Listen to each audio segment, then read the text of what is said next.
a financial strategy for the company.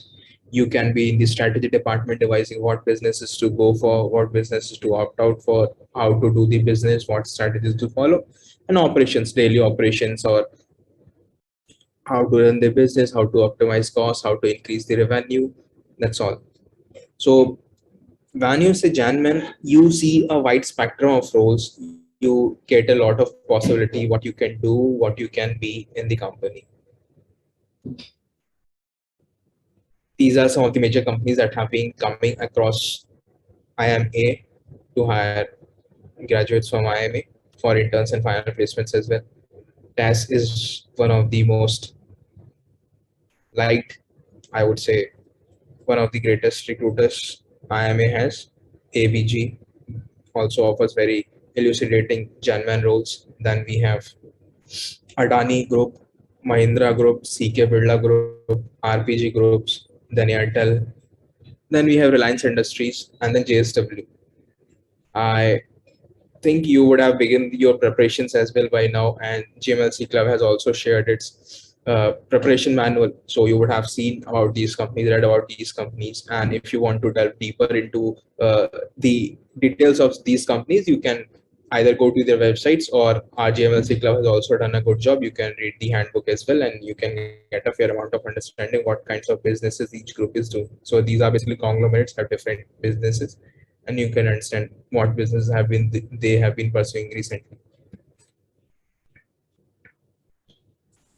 Talking briefly about selection process, there is a fairly simple and integrate process. You do CV uploads, you fill your personal details. So when I guess you would have been receiving your shortlist for consulting and at least application for consulting companies.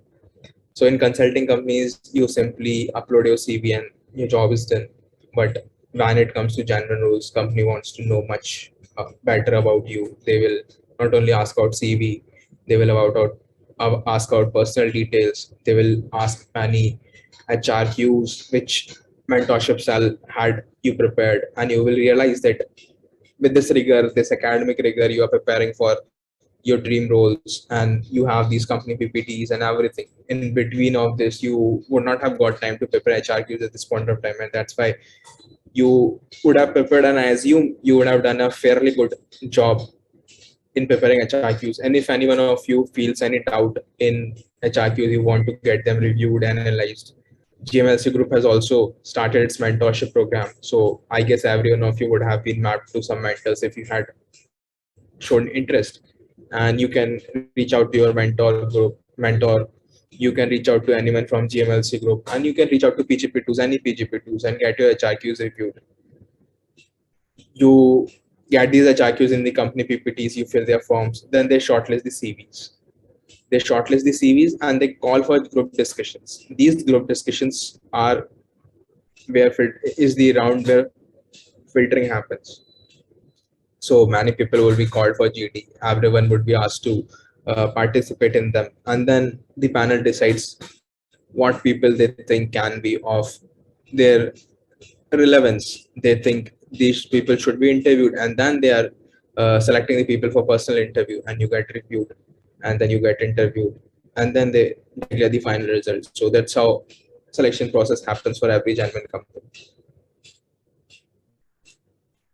So when it comes to group discussion, basically we looked at majorly 9 companies that are prime recruiters in general roles across past few years in IMA.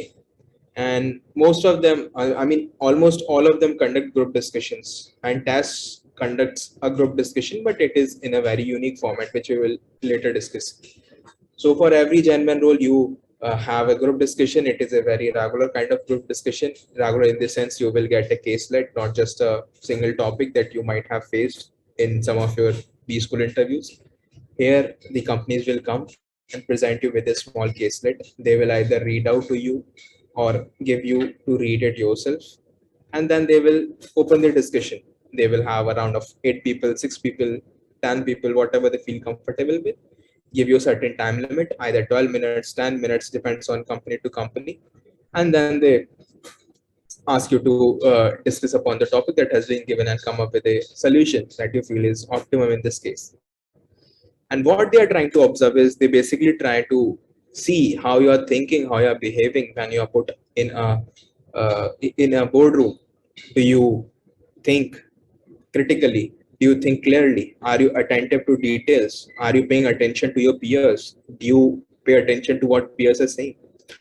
So over the years, we have felt that these are some of the tips that you can keep handy and on your fingertips while you go for these kinds of group discussions. And within a very few days, GMLC would open mock sessions for you, and you can get these things in your heart and just soak them, just so that they become very natural to you. You don't have to think upon them; you react to them naturally. First is listen to instructions very carefully, because every company will have very different instructions. Listen to them very carefully, how they are proposing to conduct the discussion, what are the time limits they are telling, how they want to conduct it. Listen very carefully. Then they will either provide you the case or read the case to you. Listen to it very carefully, read it very attentively. Pay attention to every minute word, every qualifier that you see over there, because it adds special value to your discussion later that you will realize. So don't miss out on anything. Read the case very attentively. If you feel right, you can also make small notes while reading the case. One thing people often do, that they forget to start their stopwatch and then they don't keep track of time. And this is one thing that I suggest you: when you go for mock sessions, keep it your habit. Whenever you start the discussion, start your stopwatch, so that you keep track of time and you can manage your points and discussion very clearly and concisely. Put your points very clearly, concisely. Do not do globe CP, TCP. You would see your friends do it and you feel irritated. So do the panel members and the other members or your peers in the group discussion. So don't do such kind of things, because everyone can see it very clearly. And even though they may not be very upright in your face, but they see that you did it. And obviously you will be ranked and evaluated on the basis of that. So please try avoiding that. Try to give directions, channelize the discussion, try to lead the discussion that you think is right for the context, or you think something different shall be discussed because you think that is relevant. Put it across, make the group discuss it on it. Be inclusive, listen to others, be chivalrous, be civil, give everyone opportunity. Don't cut across each other, let others speak, and always keep track of time, because you will realize that you had a very good point but you could not because the round had finished. Now coming back to Chairman GD. Chairman GDs are only conducted by TAS, Tata Administrative Services, and they have been a very talked about in B schools, because they have a aura of a different kind of aura around them. So not many people quite understand how to behave in these kinds of GD, and that's why GMLC thought that we should give you a flavor first hand before even you go for mock sessions, to have a better understanding how Chairman GD is. So in Chairman GD, you have 8 rounds and you have 8 participants. So 8 participants, and for every round you will have one leader. That means new leader every round, 8 rounds, 8 GDs. The leader channelizes the thoughts and discussion for the group. And for every round, you have a different caselet. It's a mini caselet. It is read out to you or handed over to you. You read it, you go through it, you come up with your thoughts and do the discussion very constructively in a very civil fashion. And you then decide what the leader wants to conduct. The leader takes forth and says that this is how I want the discussion to be. Then the group decides. So for our case, it was of 7 minutes. For your case, it might be of different. The modalities could be different, but more or less the nature of the discussion is going to be the same. It could be of 8 minutes to you, of 9 minutes to you. For us, it was of 7 minutes. For the first minute, the panel would read the discussion case for our discussion. They will read it for us 2 times in that 1 minute.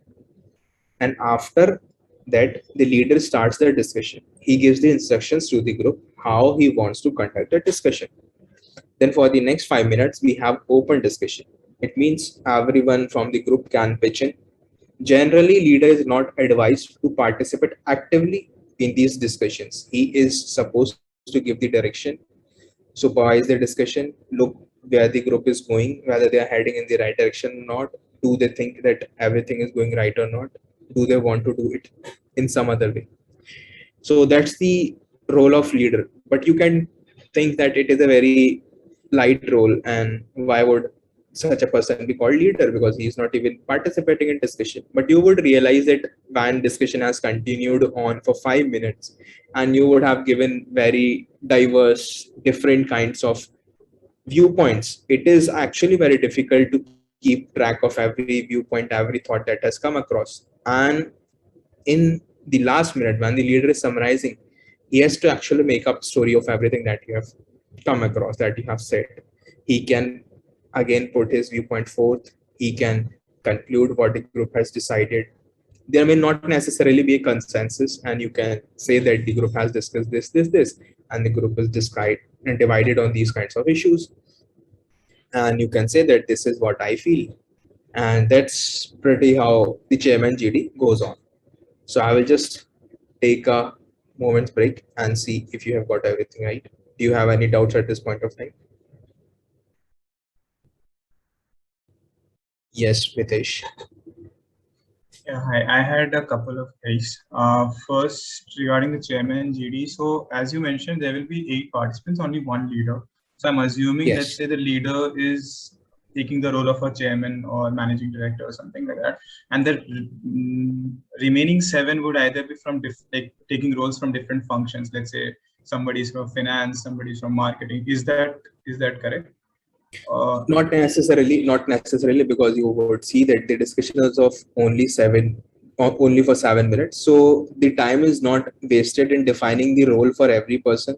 Rather, they generally say that you are the board of this company and such issue has come up, and you have to deal with these kinds of issue, and you decide how to deal with them.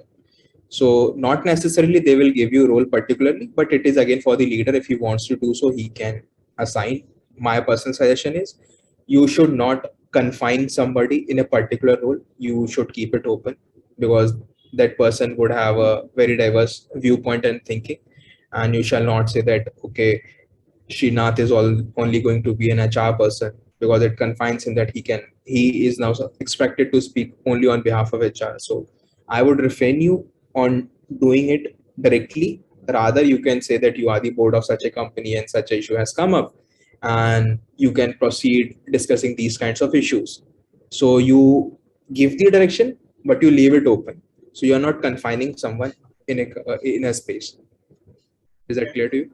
Yeah, and like I had just another query regarding a normal GD was that, as you mentioned, we are not allowed to we are cut across and not we should not disrupt anyone. But there are situations. There sometimes it happens that somebody is it's a difficult participant. So at that point of time, let's say I have a thought and I want to actually put it forward. I don't want to miss out on my point. Yes. How do I do it with utmost respect and Yes.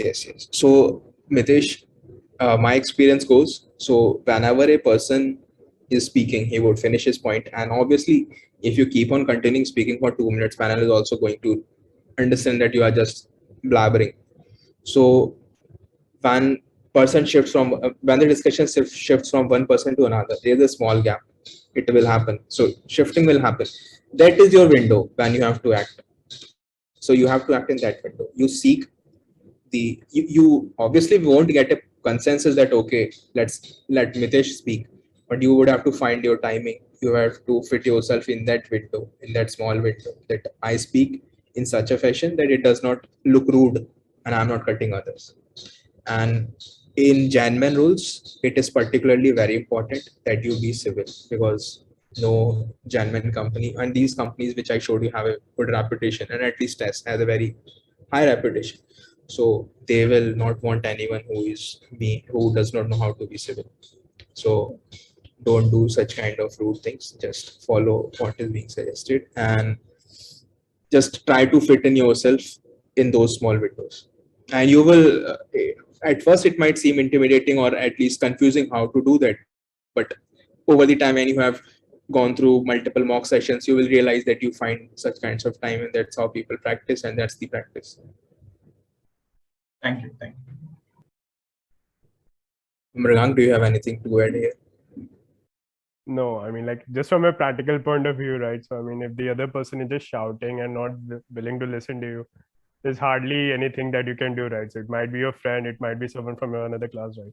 And again, like, it's a very practical suggestion. On the day of your GD, you might be attending, I guess. I think they were like 20 plus GDs, right? 20 plus or 22, right?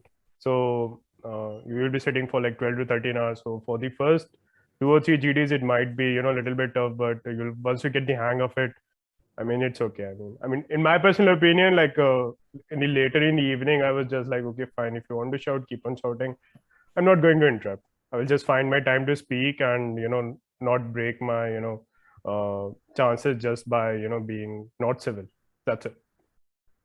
And Mitish, my personal observation is the persons who were shouting in the GD round, I did not see them in the final round. So you decide yourself what you want to do. And my concern was that I know that they won't qualify, but since I won't be able to put a point forward, maybe even I won't qualify. So that was so again, when you're going to Janman, think of it as like this: you have a very rebellious group of employees, and you want to get your work through. So how will you deal with it? So HR wants to see now. So just try to practice. Obviously, your class will have multiple people who might try this kind of tactics, but then you have to seek your way through. This is the practice that you need to do in mock sessions. And I understand that it can hurt the entire group, but it might work in marketing GDs, but it is definitely not going to work in genuine GDs. So make a note here: marketing GDs have a different aura from genuine GDs. Genuine GDs are supposed to be very civil and are very civil. Whereas marketing GDs, you will find that people are cutting and shouting, and it goes on. So keep a note where you are. Also, anything else? Just one last point, right? It also depends a lot on how you are treating others, right? So let's say once or twice, if you give someone else chance to speak, right? Okay, Mitish, I think you're trying to speak, so please go ahead, right? I mean, if I get a chance to speak and I delegate it to you, so it kind of brings a little bit of civility to your group and you set a good example. So again, these are just small tactics. They may work, they may not work, but again, it may be some random globe I'm talking about, but there's no right answer. Yeah. Does anyone else have any questions? 20 GDs a day. Yes, Nihal, we have more than 20 GDs actually. So these are the number of GDs that people actually qualify on the finals. So they are pretty much more GDs than that. Anyone else? All right, I think I can go to the next session then. All right.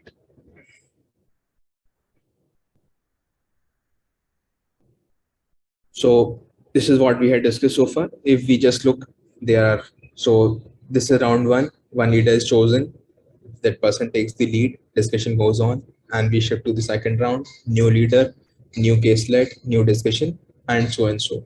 So it goes on for 8 rounds.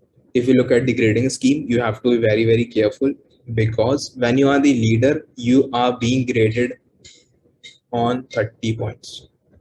And when you are a participant, a panel, peer as the participant, not as the leader, then you are being ranked or graded against 10 points.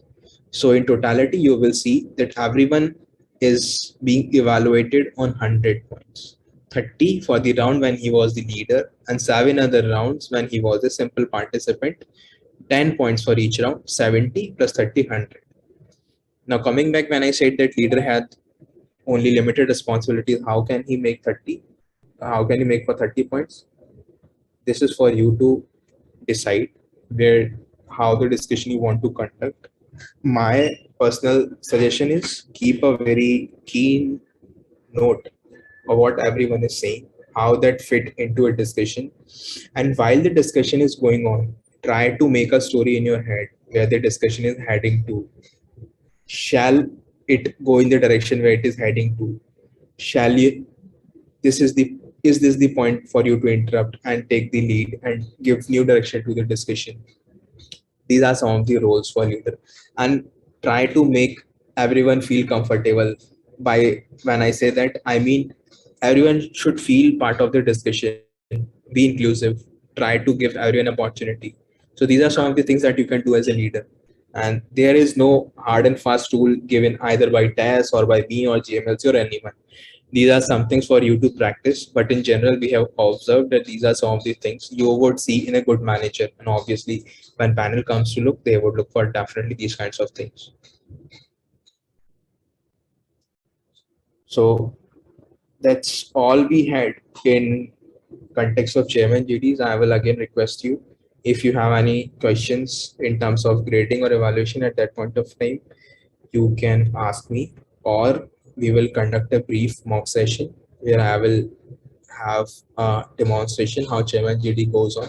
We will not conduct the entire GD. We will just discuss for 2-3 rounds at max, and then we will uh, open for questions if you have any further questions. So do you have any questions at this point of time? All right, I don't think anyone has any questions. So can I have some volunteers who are willing to participate in the mock round? Can you guys please raise your hand? All right, I see Lucky, Srinath, Somajit, Vaishali, Mahadev. I have 5 people. I need 3 people more. Guys, please respond. Me. Nitesh and Yogandra. Piyush. Okay, I think I have, okay, including you, Yogandra, I have 8 people now. So Yogandra, can you also raise your hand? You will come on top screen. I'm not able to raise my hand for some reason. Okay. That's all. Shoes then. No shoes. Okay, then we have 8 people. We have Lucky, we have Srinath, Soumyajit, Vaishali, Mahadev, Yugandra, Piyush, and Mitesh. So we will just have a demonstration. I will just request you guys to tell me, do you have full clarity how the chairman duty is going to be conducted, or do you need to ask me any further questions at this point of time?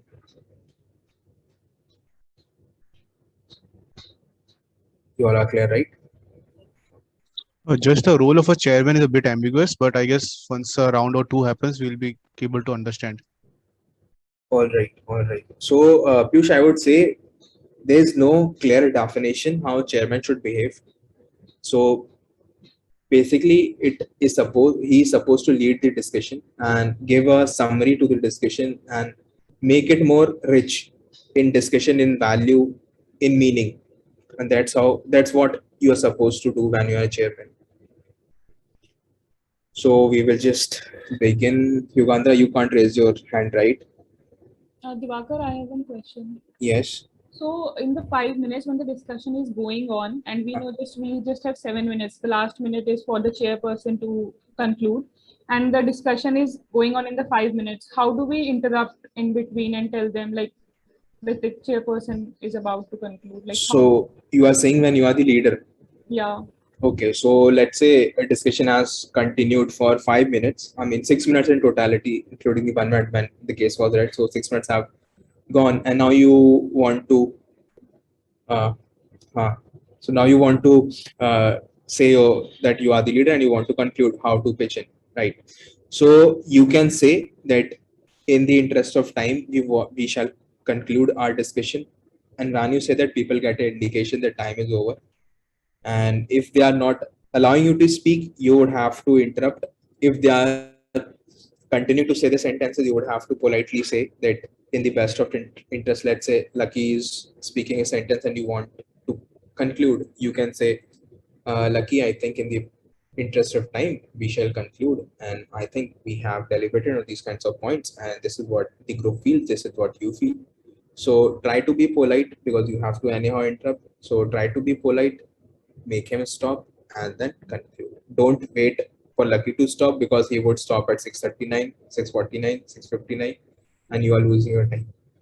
So don't wait for that and try to find your space.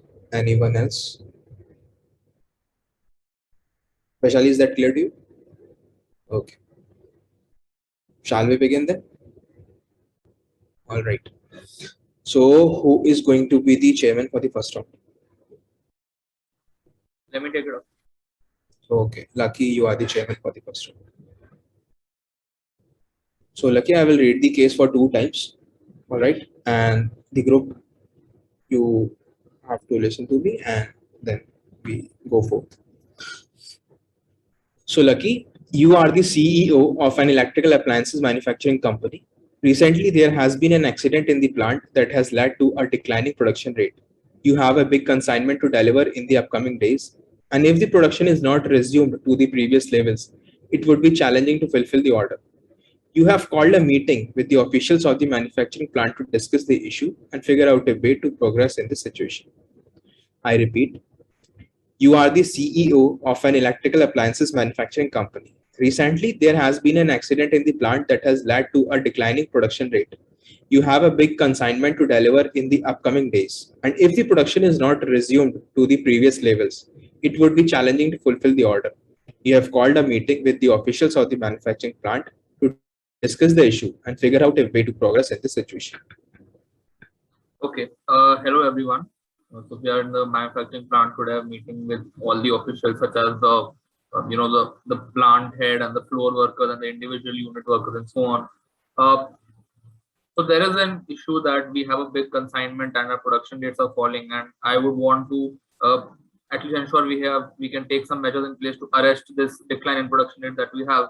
So one way of it is that, of course, I negotiate with the client that we are having certain breakdowns that are, and we would like some time. But otherwise, before I do that, I'd like to know your opinions on what can we do in terms of enhancing our operational efficiencies, because this is a big consignment. It's a major client of ours. So it's important that we service to him in time as well. So I would like more views of yours on that. So I'd like to put the point that since we have identified the bottlenecks. I mean, it's not it's a simple thing to identify the bottlenecks and measure the efficiencies which we can produce with. I think we should categorize the equipment that is damaged into high capex and low capex items. And low capex items, I mean capital expenditure items, we should replace at the earliest, because referring to contacting the insurance firm and getting them repaired would take time. So I suggest low capex items should be replaced immediately, and let's deliberate on high capex item like renting or stuff. Let's think on that.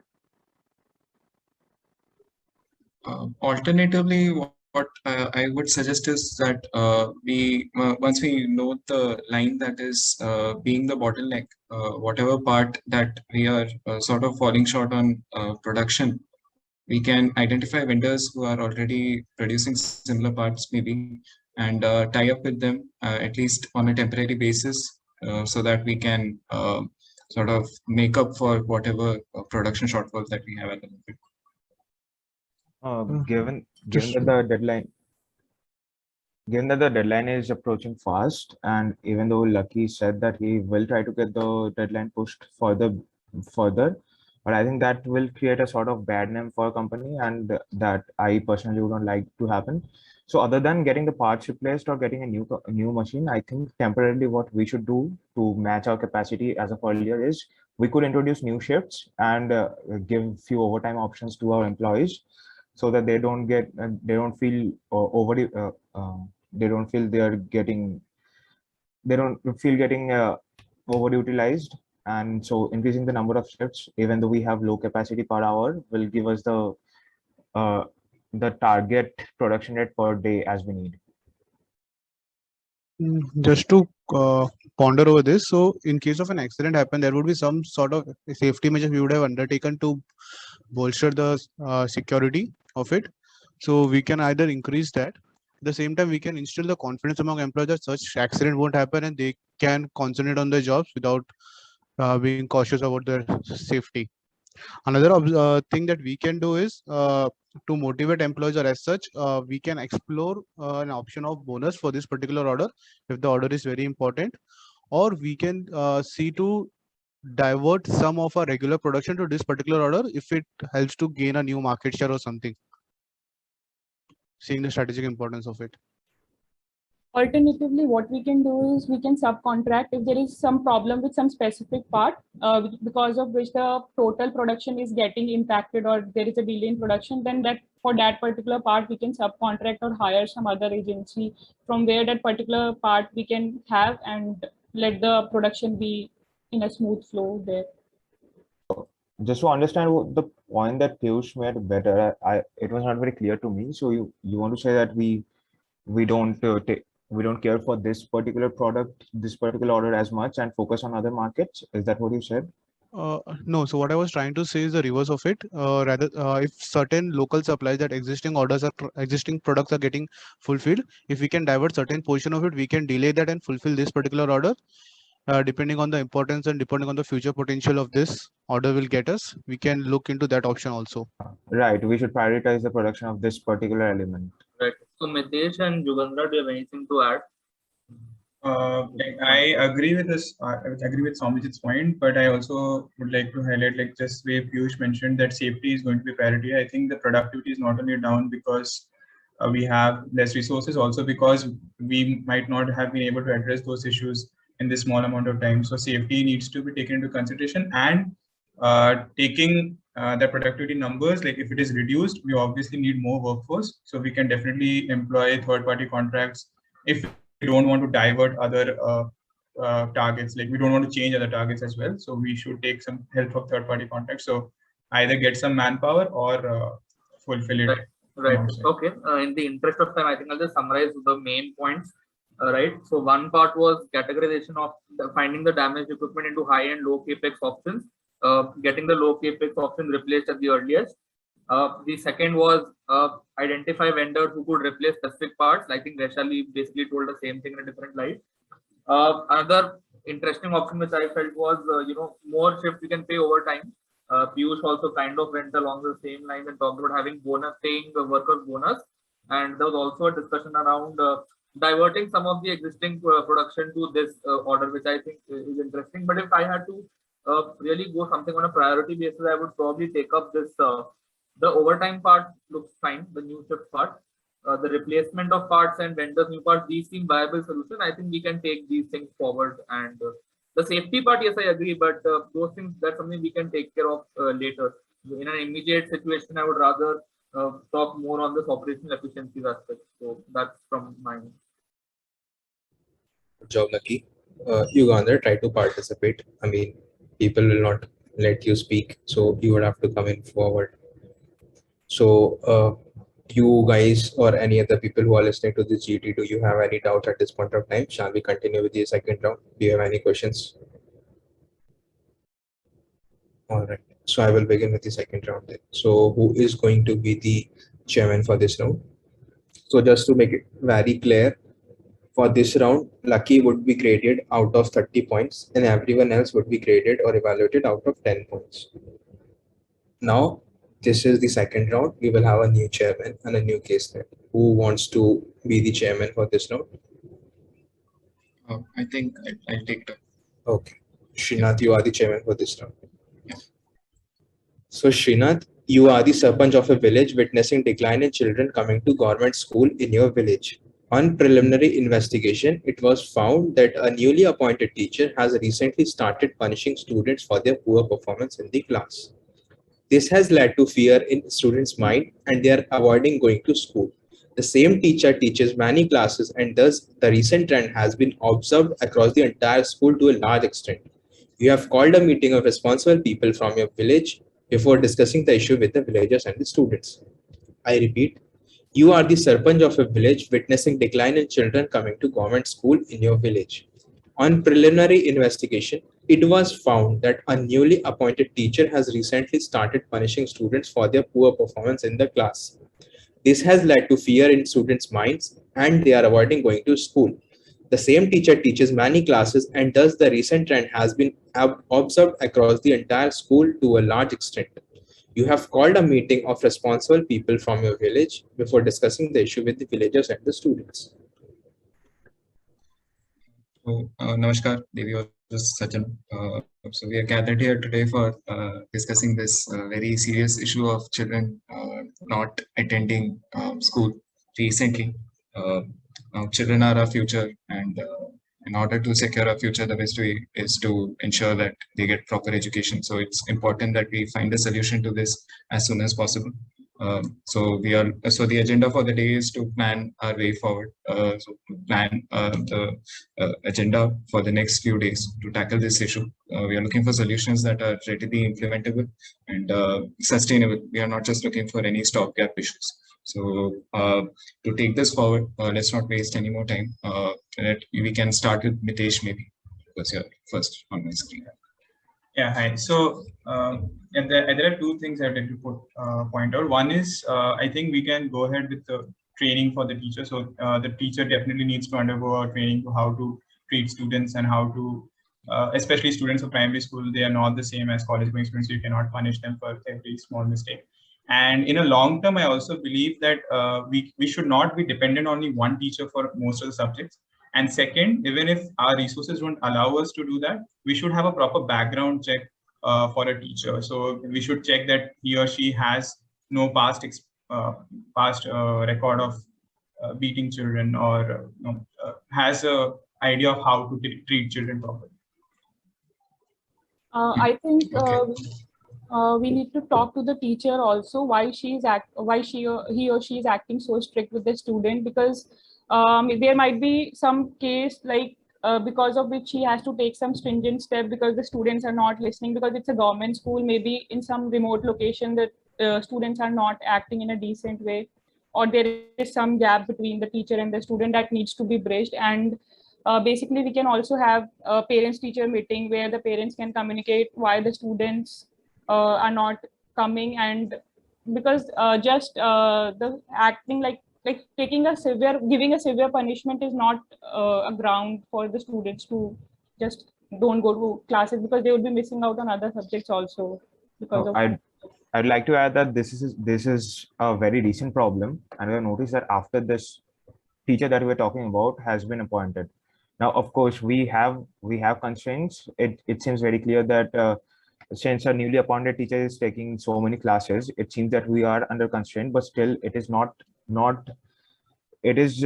allowable for it is we should not allow this teacher to continue forward immediately, and we need to sensitize them to how to handle such young children.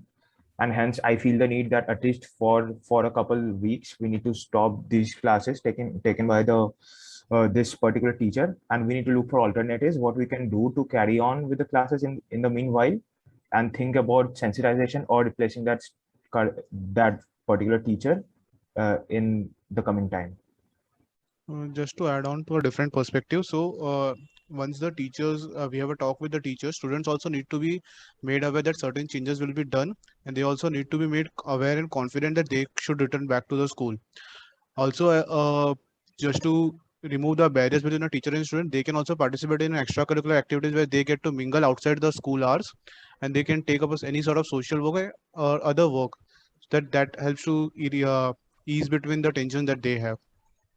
Somehow I feel that might not be the case, that students are not going to the school because of the teacher, because environment around them is not necessarily safe, or it's not that the teacher is the first one who has ever beat them.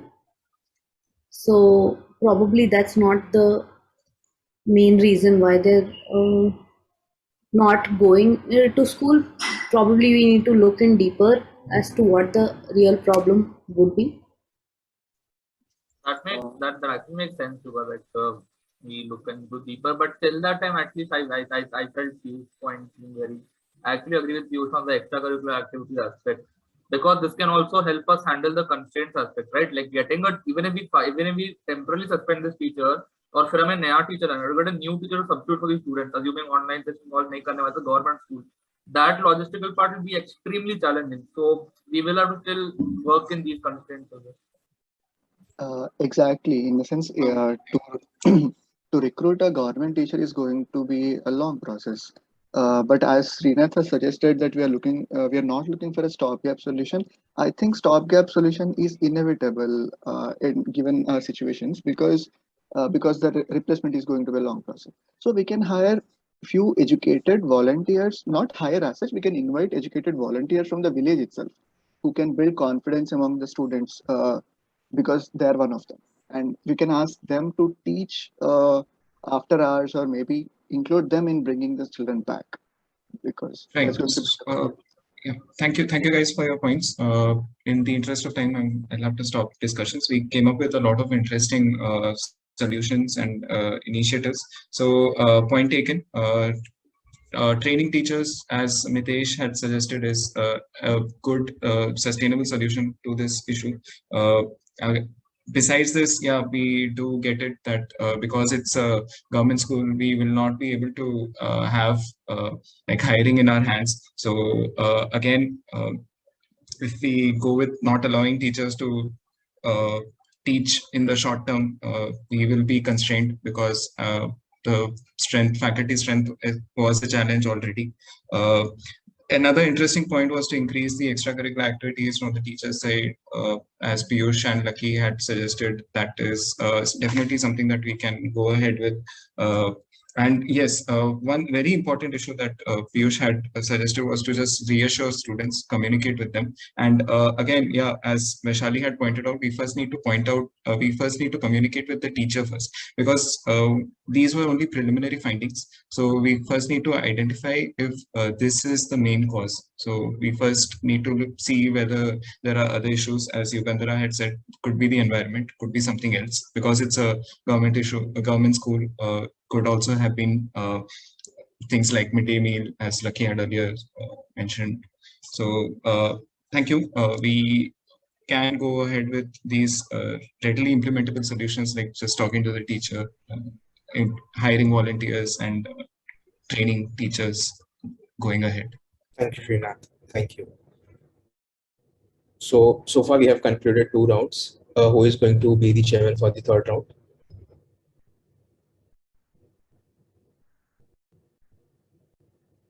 Do we have any leader for the 3rd round?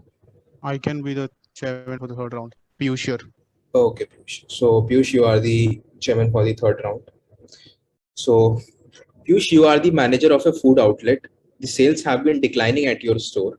The employees have left motivation to work at the store as they feel that the store shutting down is imminent and looking to jump the ship at the first opportunity. Some of your trained staff has already done so, due to which the service quality at your store has also started to decline. You have called a meeting with your seniors before communicating with your staff. I repeat, you are the manager of a food outlet. The sales have been declining at your store.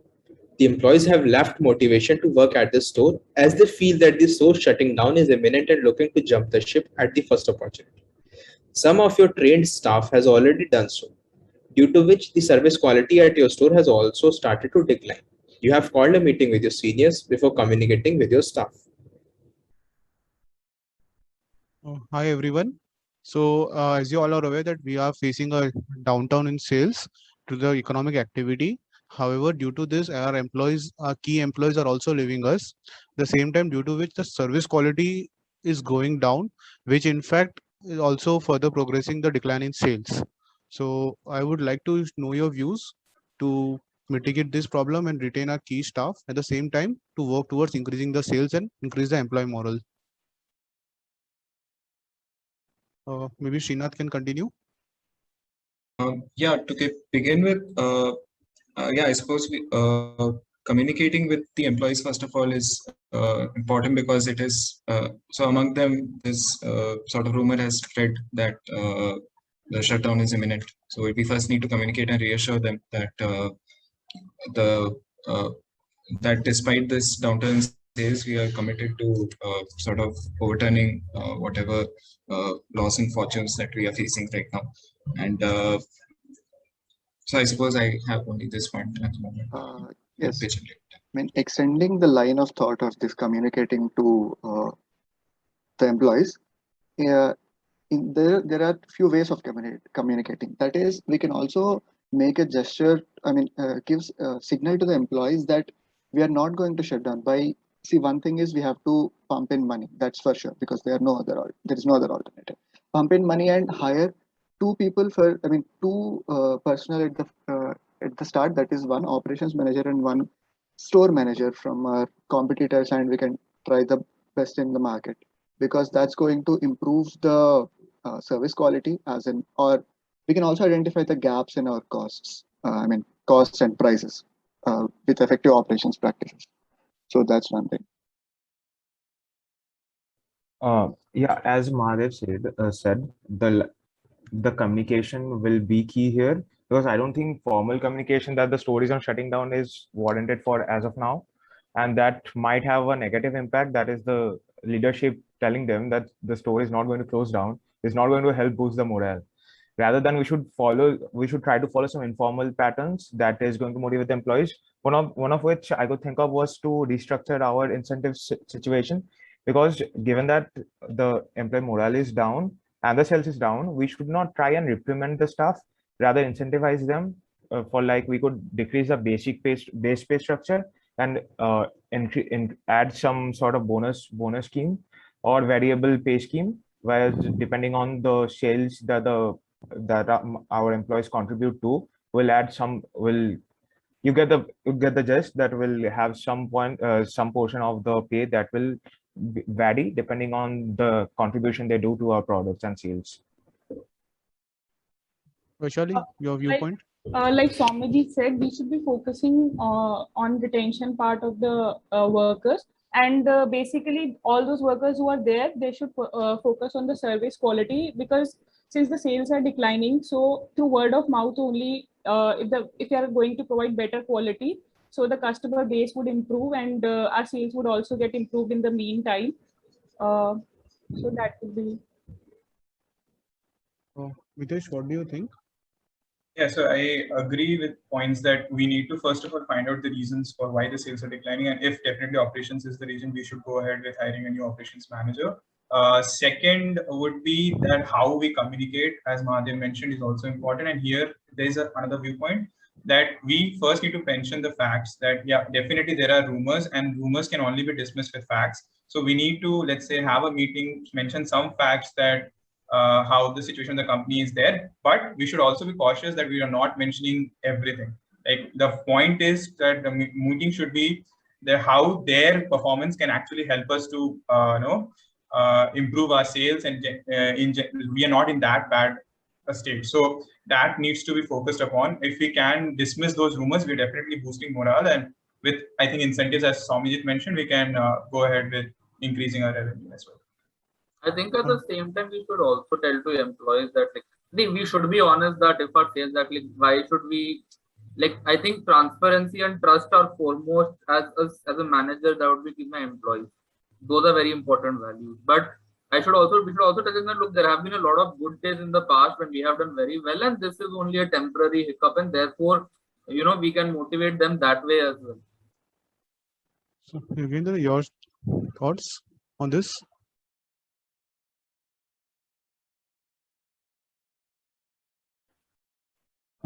Another point that Mahadev had mentioned earlier, that hiring 2 new people as an operations manager and the store manager, if I'm not wrong. I was thinking, the people that have already left us, it seems that our current newer employees have a lot of trust in them. That's why they feel demotivated that those people have already left. Why should we stick back? So is it, do you feel it might be a wise decision to pursue them to come back to our company and offer them this kind of roles, where that could also send a message that if you stick with us, you have your future career planned, we care for you and will place you in better positions after a couple of years? In the interest of time, I would be summarizing it. So you all made very interesting points. The most important thing, we have to communicate with the employees, and we have to mention some facts along with the with our talk. That's actually very true that we have to do it. We also have to signal to employees that we are not going down. We are here in the long run. Also, we have to look in the reasons for the decline in sales, and if there are any process gaps, we need to hire an operating manager and a floor reader to improve and the quality of it. Also, with regards to the incentivizing employees, it's a nice idea that we can for a certain sector of employees increase their variable pay so as to motivate them to improve their quality, at least in the short run.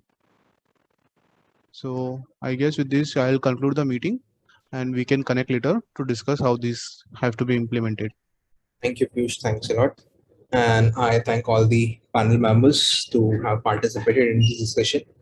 It was a very healthy and fruitful discussion. I guess you would have got a understanding how Chairman GD is. And in the same moment, I would also like to say it once again that this was just a demonstration how Chairman GD is conducted. Please don't take it on the face value. Don't evaluate what is wrong, what is right, whether Mahadev put the right points or Vaishali put the right points. Was not about that.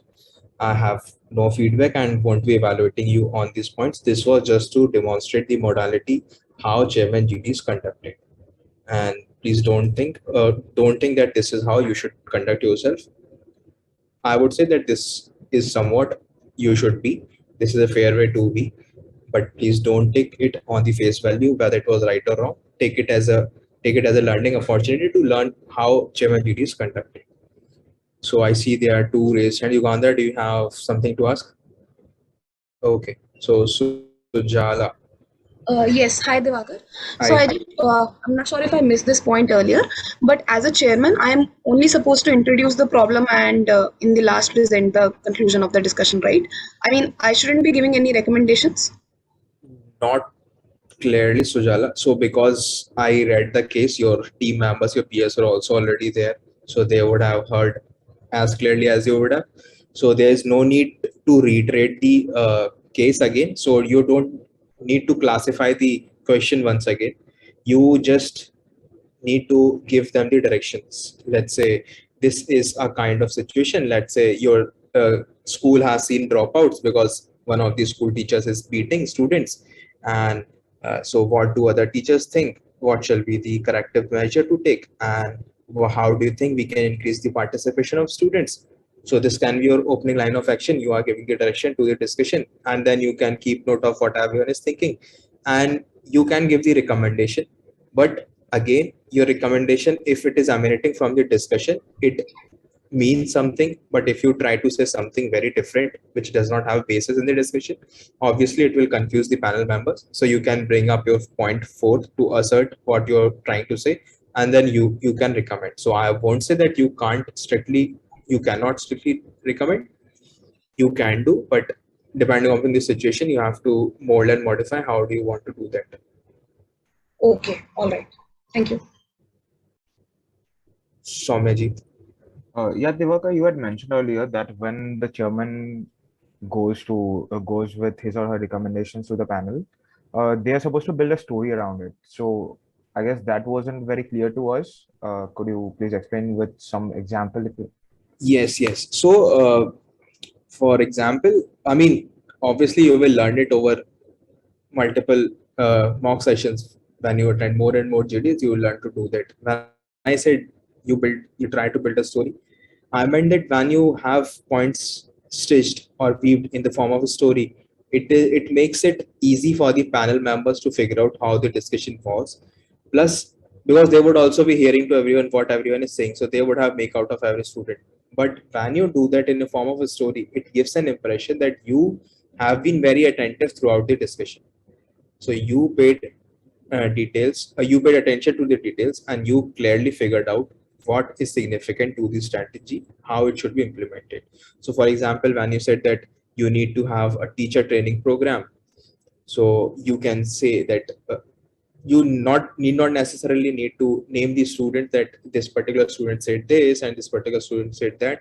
You can simply say that the group decided that we shall have a teacher training program which will increase the tolerance of student teachers and will make them more open and more open to change, and will be more amiable to students, and they will learn more, and they will be more friendly, and they can learn better practices which will make study interesting for students. And then it will at least reduce the dropout rate, and will also increase or motivate other students to come in. So that can be one story which you can build around the discussion that you have had, and you can fit in other points around it, and you can make a bigger story. That's how you should conclude. One more question. So given that the GDs are going to be online this year, are we allowed to keep our phones with us to keep track of time or something? Yes, you can keep your phones, you can keep your watches, you can do, but make sure that your phone is on silent or at least on airplane mode. I think because these placement people try to contact you in case of emergency. So I would suggest at least keep in silent mode.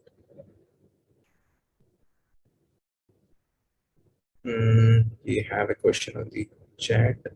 Can the chairman take forward the GD based on assumptions? So again, Joshua, if your assumptions are coming out of the blue, then I would say don't. But if you think your assumptions, your group based assumptions on something that you find rational, you can take them forward. But if you thought that assumptions are going wrong, as a leader, you should have intervened in the first place that the group is taking wrong assumptions, which you think are very irrational, and you should have given the direction at that very point of time. You should not wait till the end of the discussion to conclude with the assumption that the group had taken. Yes, Mitesh. Yeah, so follow up on that question. Is that like as you mentioned, there is an assumption. For example, I'll take the example of that electrical appliance company case. So there was I was actually confused whether the productivity has reduced because we have lower number of machines or because safety is a concern or stuff like that. But let's say I mentioned safety point, and let's say Mahadev mentioned capex point. So now even the GD chairman, of the GD, he is not aware of the assumptions because it was not mentioned in the case. So how do we decide what is the right, what is wrong, or how to do it? So Mitesh, because these are small caselets, not every detail is given in the case. First thing. Second, when the case said that productivity has reduced, then you should try to understand that it is some external factor. It is not that you have less machines, because when your machines have not reduced, your productivity could not reduce because of less machines. The sentence would have been, you have less productivity rate.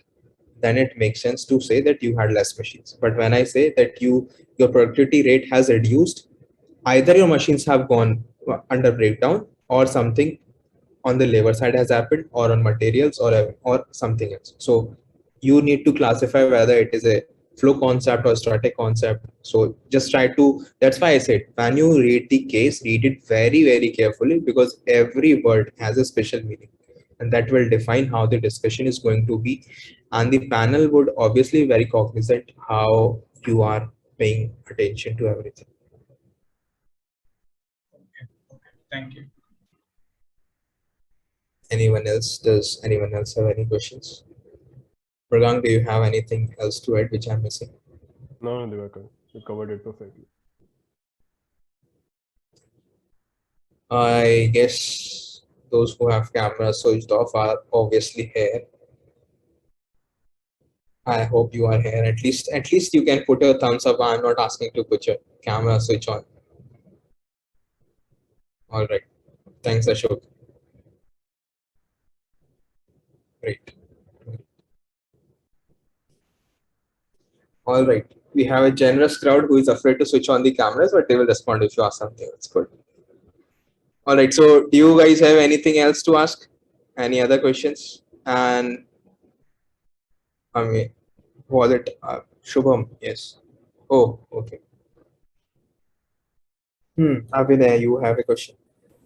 So while going through the PDF that GMLC had sent, there were certain companies which had some simulation game that people had to take before the interview. Yes. So can you please throw some light on that? What actually happens there? And yes. So that is not, I mean, that is a process, but the games that are going to be given to you is not standard, or has been standard for every year. So that's why we did not want to specifically mention in this round, because you obviously have in that handbook.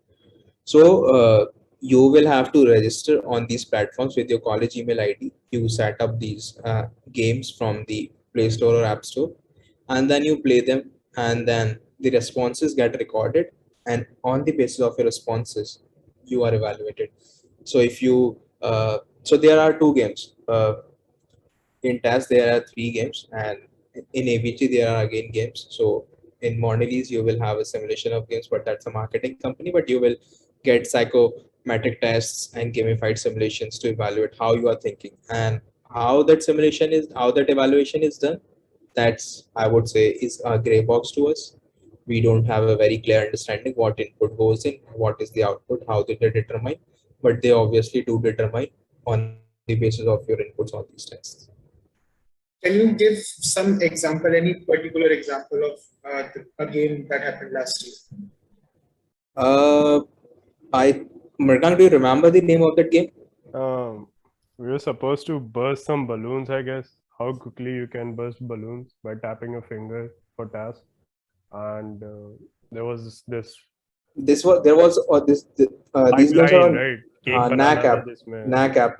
NAC. The name of the game was NAC app. I don't clearly remember, but you can check. Yeah. So like there was this pipeline, there were like cakes coming and you had to assign them to waiters and all that. So it's just like how quickly you can move your finger, nothing very random. And I don't want to say anything else. So you can check the games, I think, and we will send you the details of the game as well when we send out the PPT of this presentation. In case if you want to fetch details of Mrigank or me, if you want to have any clarifications, you can take a quick screenshot.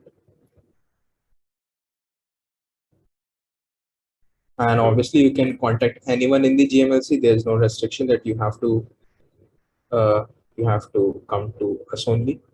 Yeah, so Divakar, we have a question. Do we have framework specific to GenMan? Frameworks specific to GenMan. Yeah. Frameworks, you mean that you should use in GDs or in interviews? I think it applies everywhere, right? I mean, I guess what they're trying to say is like normally marketing GDs have this framework, right? Like the value chain analysis or something like that. Maybe. Yes. So what I used to do, what I did, and what I suggested others to do is, I mean, on the face value, you would say that HR courses are not of that use. But when it comes to GDs and at least making sense to what you're saying, you can use these kinds of frameworks in your simple language. So there's a framework, for example, ability, motivation, and opportunity. So you can, when you have a HR problem, you want to discuss the growth of a company, or you want to discuss how your employees are behaving. For example, in that kitchen case, when employees are trying to leave, you can frame it and classify it in these three categories. You can say, are your employees capable? Yes, they are, because that's why you hired them in the first place. Are they motivated? If they're not, then what you should do to keep them motivated? Do you have the opportunities of growth? If not, then what you shall do to have the opportunity of growth?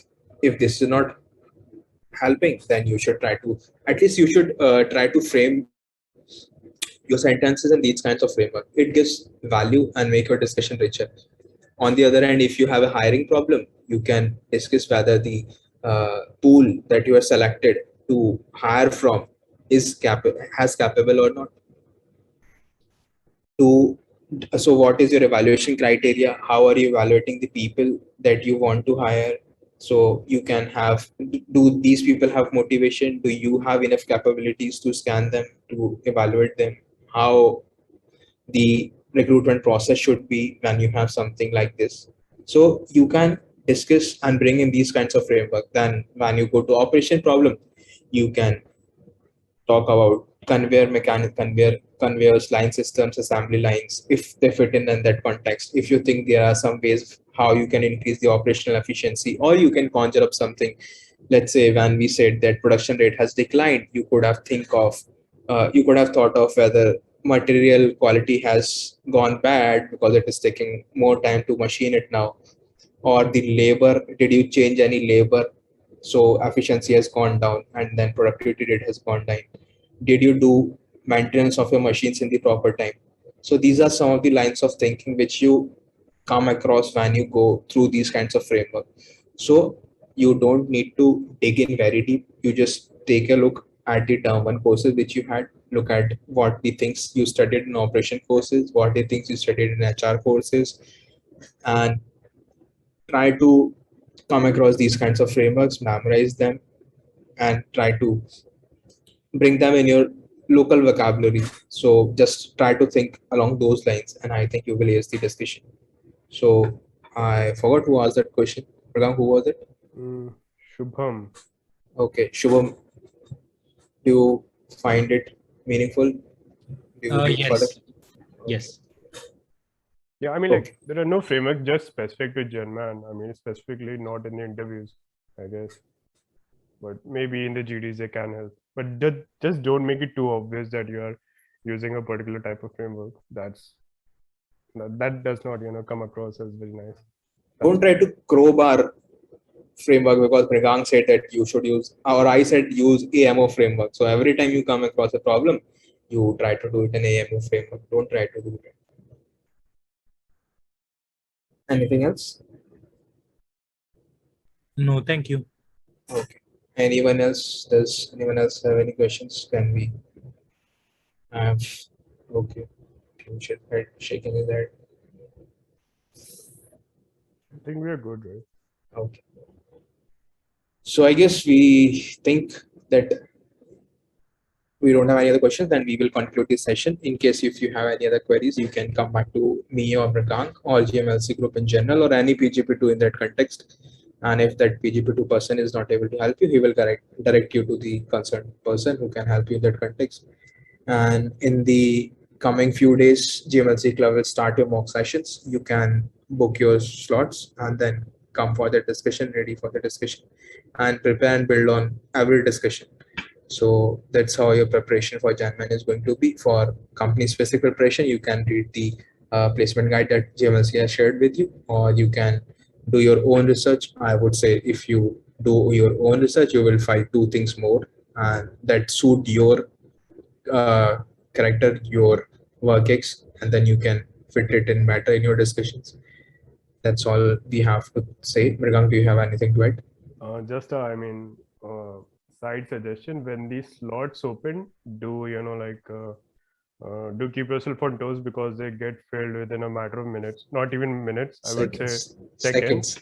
And not every PGP2 is available to hold the GDs. So I would say it's a rare scarcity when these slots open. So do take them seriously. What I used to do was like I will just control copy my name and email ID and phone number when the slots are about to open. They're usually open at a fixed time, and I would just like control V and just sit and like quietly observe the people fighting over the slots and everything. So don't go running around that I'm saying this, but this is something that can be done. Yeah. All right. So anything else, Mrigang? No. Good. All right, guys, shall we close the session if you don't have anything else to ask? All right, it has been a wonderful session. Thank you. Bye bye. Keep safe and keep preparing. Thank you.